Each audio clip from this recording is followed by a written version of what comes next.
Patay ang isa katao dahil sa rabies habang 5 iba pa ang mahigpit na sinusubaybayan dahil nakagat din ng rabid dog sa Midsayap, North Cotabato. Sinabi ni Municipal Epidemiology and Surveillance Unit Head Charles Abulencia na noong May 21 nang nagpakita ng sintomas ang isang residente ng Barangay Anonang matapos makalmot ng aso. Ang ulo ng aso ay pinadala sa Agriculture Office sa Regional Animal Diagnostic Laboratory at lumabas na nagpositibo sa rabies ang aso. May 21, nagpakita ng sintomas ang nakalmot at dinala siya sa CRMC pero iniuwi ng pamilya at nitong May 22 ay dinala sa isang tradisyonal na tandok sa Carmen, Cotabato pero kalaunan siya ay nasawi.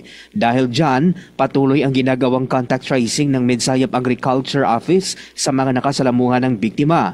Kaya agad na humiling ng massive anti-rabies vaccination ang Agriculture Office. Sa ngayon, abot na sa 3,000 hanggang 4,000 na mga alagang aso at pusa mula sa 20 mga barangay ang nabakunahan na.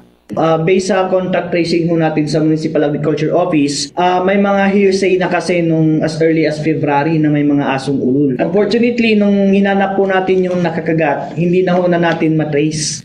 Mark Anthony Taico, NDBC Bida Balita.